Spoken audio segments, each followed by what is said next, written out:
지금 부동산 시장은 오르고 있을까요? 내리고 있을까요?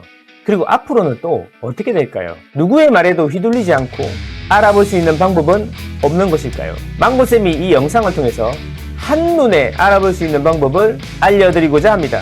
여러분의 내 집 마련이나 투자에 많은 도움이 되실 겁니다. 지금 시작합니다. 아파트는 망고쌤. 지금 현재 우리 부동산 시장은 어디쯤 와 있는지 한번 체크하고 넘어가도록 할게요. 자, 요거는 이제 망고맵이라는 건데 전국이 어떻게 되고 있습니까? 이런 걸 물어보면 전국은 이렇게 되고 있습니다, 여러분. 한눈에 볼 수 있어야 되는 거죠. 그래서 제가 한눈에 보시라고 이걸 전국 지도를 이렇게 만들고 지도 안에 매매 증감률, 지난주 대비 얼마나 올랐는지를 표시를 한 거예요. 이런 걸 봐야지 전국의 흐름이 한눈에 들어오는 거죠. 맨날 뭐 무슨 시도 얼마, 무슨 시도 얼마, 무슨 시도 얼마 이렇게 써놓으면 이게 인지가 안 된다는 거죠. 이 그림을 눈으로 봐야 되는데 상상을 해야 되잖아요. 숫자를 가지고 상상을 해야 되는데 그냥 눈으로 보는 즉시 이해되도록 제가 만들어서 예전에 매주 했었는데, 자, 빨간색은 오른 거고요. 파란색은 내린 거예요. 빨간색이 지나면 많이 오른 거고요. 파란색이 지나면 많이 내린 겁니다. 전체적으로 보면 어떻나요? 파란색이 더 많아 보이긴 한데요. 이게 착시 효과가 있는 게 뭐냐면 이렇게 땅덩어리가 크게 돼 있는 것은 인구가 적은 겁니다. 근데 조만하게 오밀조밀하게 있는 이런 데가 서울이고 수도권이고 인구가 많은 곳이에요. 그래서 이런 데를 위주로 봐야 돼요. 어쨌든 전국적으로는 보면은 울긋불긋하다 이렇게 볼 수 있겠습니다. 그러면 이제 우리가 서울이 어떠냐 하면, 자, 빨간색이 많아요, 파란색이 많아요. 위에는 매매라고 그랬어요. 자, 매매 크게 한번 볼게요. 빨간색이 훨씬 많습니다. 여기 손대면 나와요. 도봉구, 그 다음에 성북구를 제외하고는 흰색은 보합이죠. 흰색 빼고 두 군데를 빼고는 전부 다 상승 또는 보합이다라는 거죠. 그럼 전체적으로 서울은 지금 어떻다? 서울은 가격이 오르고 있다, 매매는. 특히 한강 따라서 이렇게 빨간색이 지난 걸로 봐서 한강 유역, 그러니까 강남 3구에서 온기가 퍼져가지고 한강까지 퍼져 있다. 북동진을 해야죠. 이렇게 쭉쭉쭉쭉 올라가야 된다. 그러면 이제 느낌으로 보면은 중랑구, 노도강 이런 데는 느낌이 안 오겠구나, 이렇게 보시면 됐다. 아파트는 망고쌤. 근데 이제 밑에는 전세라 그랬어요. 전세는 어때요? 전세는 파란 데가 한 군데도 없고 오히려 강남 4구는 색깔이 연하고 다른 데는 진하네요. 그죠? 그러면 이제 우리가 알 수 있는 게 이거죠. 이걸 보니까 서울은 매매도 오르고 전세도 오르고 있는데 전세가 훨씬 많이 오르고 있다라는 것을 알 수가 있는 거죠. 두 달 정도 전을 보면, 두 달 정도 전에는 매매 같은 경우에는 파란색이 진했네, 오르는 데가 거의 없었고 전세는 그때도 여전히 오르고 있었구나. 그러면 한 달 전은 중간이죠. 그렇죠? 두 달 전, 위에 보세요. 위에 두 달 전, 한 달 전, 그리고 이번 주. 그렇죠? 이렇게 두 달 전에는 다 파란색이었는데 한 달 전부터는 울긋불긋해지더니 이번 주에는 완전히 빨간색으로 돌아섰다. 전세는 계속 그랬다라는 겁니다. 이렇게 볼 수 있다. 근데 이게 두 달 정도의 시차가 있으니까 두 달 전은 네 달 전, 그러니까 12월 초에는 이런 분위기였고 1월 달은 이런 분위기다라는 겁니다. 이해되시나요? 자, 그러면 이제 서울 봤으니까 경기도 한번 볼까요? 전체적으로 보면 빨간색 같은 경우에는 이 서울 주변에 일부 있고요. 그 다음에 외곽의 넓은 땅들은 전부 다 파란색이네요. 서울에 붙어있는 곳은 그나마 좀 괜찮은데 이런 데는 이제 안양은 입주 물량이 많죠. 전체적으로 보면 서울 비해서 경기도는 울긋불긋하다, 반반이다, 이런 느낌이죠. 그래서 우리가 이런 이야기 하는 거죠. 어디가 집이 올랐대?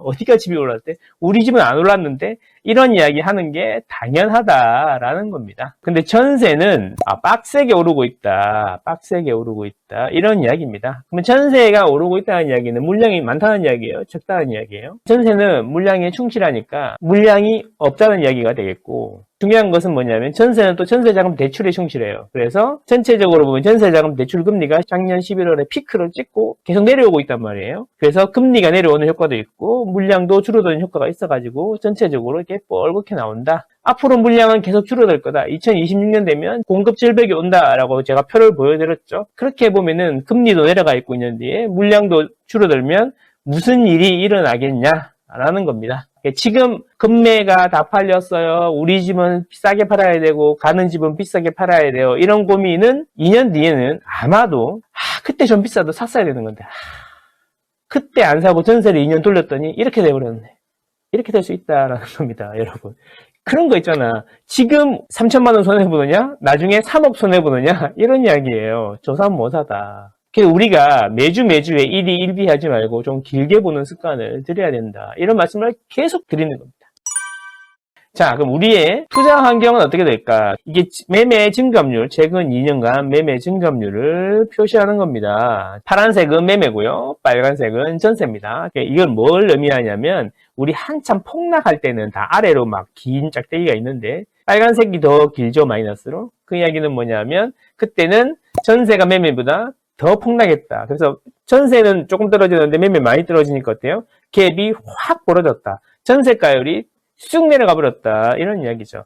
그리고 이제 상승 반전한 다음에 작년이죠. 상승 반전했는데 그때는 이제 전세가 더 많이 올랐죠. 그래서 벌어졌던 갭이 이제 조금씩 줄어들고 있었는데 문제는 뭐냐면 최근에 보면은 한국감정원 기준으로 최근에 매매는 밑으로 빠지고 전세는 계속 오름세를 유지하고 있다. 전세는 그러니까 2023년 한 3, 4월부터 오르기 시작하고 계속 오르고 있고 매매는 같이 오르다가 조금 빠졌다가 다시 매매도 이제 하락폭을 줄이고 있다. 그래서 결국에는 뭐냐면 매매는 천천히 빠지는데 전세가 빠르게 올라오면서 갭이 줄고 있다. 이런 이야기죠. 그거를 어떻게 표현하냐 하면은 이렇게 표현합니다. 그거를 상대 속도라 그럽니다. 상대 속도. 이 모든 케이스를 다 해가지고 이 초록색이 위로 올라가면 매전갭이 붙는 거고 내려오면 매전갭이 부러지는 거예요. 바닥을 찍고 빠르게 올라오고 있다. 매매하고 전세 사이가 붙고 있다. 이런 이야기입니다. 요건 이제 지표로 제가 만든 거예요. 눈에 보기 좋게 이렇게 만든 건데 이런 이야기하면 이제 투자의 타이밍이 오나요? 뭐 이런 이야기 하시는데 투자의 타이밍은 제가 볼 때는 1주택이나 무주택한테는 엄청난 기회가 올 수도 있다. 이런 생각이 되고요. 다주택자들은 그냥 취득세 풀어주기 전에는 별로 할 게 없다. 이런 말씀 계속 드립니다. 무슨 소리냐면 내가 이 동네로 이사 가고 싶은데 집을 사고 싶은데 돈이 너무 없어. 10억짜리 집을 사고 싶은데 나의 돈은 6, 7억밖에 안 돼. 5억밖에 안 돼. 그러면 이사 못 가는 거잖아요. 그죠? 그러면은 저 같으면 무주택이나 1주택, 갈아타기 1주택이라고 그러면 그냥 갭으로 사놓겠어요. 전세 끼고 사놨다가 나중에 또 열심히 모아서 입주해서 실거주 하시면 되는 거잖아요. 그죠? 2년 뒤에 산다 그러면 가격이 좀 더 올라와 있지 않을까요? 그래서 2년 뒤에 만약에 못 들어간다 그러면 전세가 올라와서 현금이 생겼을 겁니다. 또 모아가지고 그 집에 들어가는 돈으로 쓸 수도 있겠죠. 그런 겁니다. 이런 걸 저는 망고쌤은 상대 속도라 그런다. 매매하고 전세가 이게 간격을 좁히고 있는지 벌리고 있는지 이거를 확인하기 위해서 만들었다라는 겁니다. 구독, 좋아요, 구독, 좋아요. 자, 서울, 경기도 봤고요. 이제 인천 한번 볼게요. 인천 같은 경우에는 그쵸. 전세는 여전히 오르고 있고 매매는 반절 이상 오르고 있네요. 비슷한 분위기네요. 그죠? 서울하고 경기, 인천이 동시에 보면 전체적으로 보면 전세는 빡세게 오르고 있고 외곽에 이제 물량 많은 데는 빼고 전세는 빡세게 오르고 있고 매매도 서울 중심으로 해서 온기가 점점 옆으로 퍼져나가고 있는 것 같은데 자, 다른 데도 한번 같이 볼게요. 오랜만에. 자, 대전 한번 볼까요? 충청권 한번 보겠습니다. 대전광역시, 세종, 충청남북도를 한번 해보겠습니다. 충청남북도는 전세하고 매매가 흐름이 비슷하네요. 근데 이제 우리 매매 위주로 한번 볼게요. 매매 보면은 여기도 똑같아요. 땅이 작은 데가 인구가 많은데요. 여기가 대전이고요. 여기 네잎콜로바라고 그러는데 네잎콜로바처럼 생긴 게 청주예요.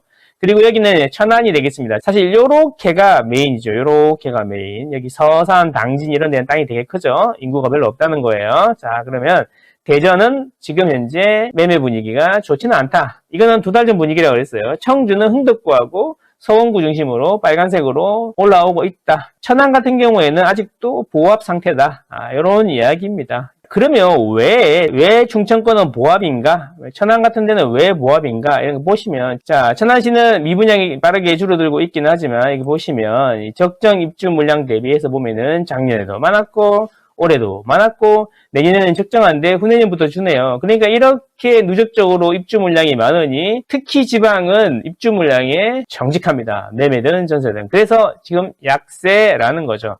근데 이런데 갭이 작다고 추천을 하고 돈이 조금 들어간다고 추천을 하고 들어가서 사고 하면은 한동안 고생한다. 그러니까 충분히 물량이 줄어드는 거 확인하고 그때 고려해서 해도 된다라는 겁니다. 그쵸? 지금 여기다 뭔가를 사기에는 좀 애매하다라는 겁니다. 근데 여러분, 천안은요, 천안은 아산이랑 같은 생활권이란 말이에요. 그래서 아산이랑 같이 봐야 돼요. 자, 보시면 작년하고 올해도 물량이 많아요. 파란색 대비 키를 보는 거예요. 적정 입점 물량 대비해서 보면 한 3배 정도 많았고요. 작년에 3배. 올해도 2배 이상 많고요. 내년에는 비슷한데 후내년에 아산을 합치니까 오히려 입주 물량이 많네요. 그러면 이게 천안을 뭐 이렇게 좋다고 하는 거는 무슨 생각으로 그런 이야기를 하는 건지 한번 고민을 해봐야 되는 거예요. 그죠? 최소한 이 정도는 할 줄 알아야 된다는 거죠. 입주 물량이랑 미분양, 금리 뭐 이런 거 정도는 최소한 이 3가지 정도는 머릿속에 넣고 움직여야 되는데 그냥 좋다 그러면 사고 이렇게 나와서 번듯하게 이야기하고 좋다 그러면 사고 이러면 안 된다니까. 계속 말씀드렸잖아. 작년에 지방이 좋을 거다라고 다른 분들이 이야기하시는 분들도 계셨는데 지방 가지 말고 서울 하시라고 계속 말씀드리는 이유가 이런 것 때문입니다. 그죠? 네.